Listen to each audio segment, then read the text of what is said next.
value. There's no differentiation there. How is it that the average first-level employee in a large organization today is buried under 8 or more layers of management? What hope do those people have? You know, authority trickles down, and at each stage, the next layer carves out a little bit more of their own decision rights. By the time you get to the bottom, there's precious little autonomy that's left. Think how long it takes to get a decision made through those layers. Think of the helplessness that people on the front lines have in making smart decisions. How is it that 68% of people working in large organizations believe that new ideas are greeted with hostility and skepticism? This is from a survey we did with the Harvard Business Review. They feel their managers have little patience for out their ideas. They feel there are few rewards for trying something new. And the problem with creativity is not on the supply side. People are plenty creative. The problem is on the demand side. And that our organizations have little room for the curiosity, the ingenuity, the passion that is part of what makes us all human. Maybe here's the most worrying data of all. Again, from a large survey, 10,000 people we did. That 76% of those working in large organizations say the way you get to the top is by mastering the dark arts of bureaucracy. The way you get to the top is not competence or not leadership. I will come back to this. It is not. The way you get to the top is you learn how to negotiate targets, how to hoard resources, how to manage up, how to manage the optics of your performance, how to burnish your image, how to stiff-arm colleagues, how to protect your prerogatives. So no, none of this is okay. This is the reality. Let's not pretend otherwise. None of it's okay. But we shouldn't be surprised, because virtually every organization today is still built atop bureaucratic principles.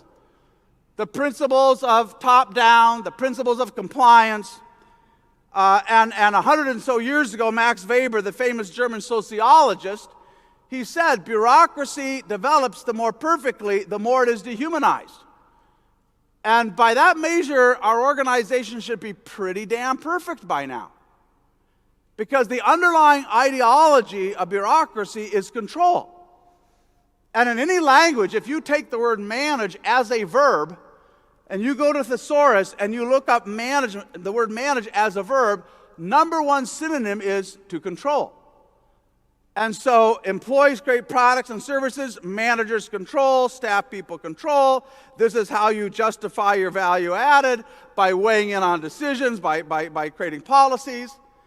And so bureaucracy grows like a ratchet. Every time there's a new crisis, we get a new CXO, the chief experience officer, the chief digital officer, the chief transformation officer, and so on. They build a new fiefdom. The organization grows.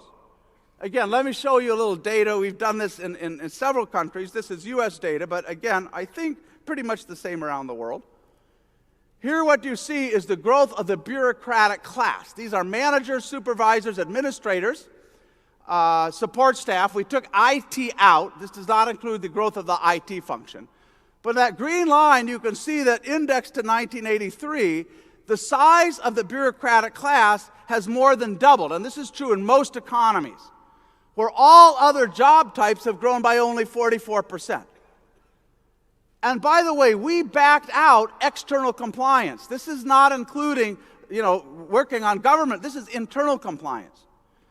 And if you break that down kind of by organization, what you find is that in the average organization, 14% of the head count are managers. They take about a third of the compensation. 14% of the head count. Another 4% is support staff, HR, planning, finance, and so on. And then 13% of everybody else's time is devoted to dealing with all that bureaucratic paper pushing. So essentially, in developed economies, a third of all human effort is going into bureaucratic tasks. And our research, our data says we would have no problem in cutting that by half.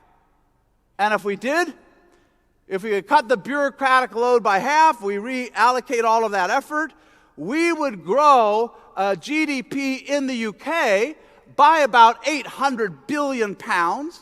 We'd grown across the OECD by about $9 trillion, and there is no other productivity solution on the horizon. Not investment incentives, not better training, nothing that would have the same economic effect as dealing with the pernicious effects of bureausclerosis, which Jamie Dimon at J.P. Morgan Chase has called a disease, and I think he's right. And you've seen these dynamics. You all work in organizations. You know what happens. As I say, I live in Silicon Valley. I see all these young companies grow up, amazing companies. But as they grow, they're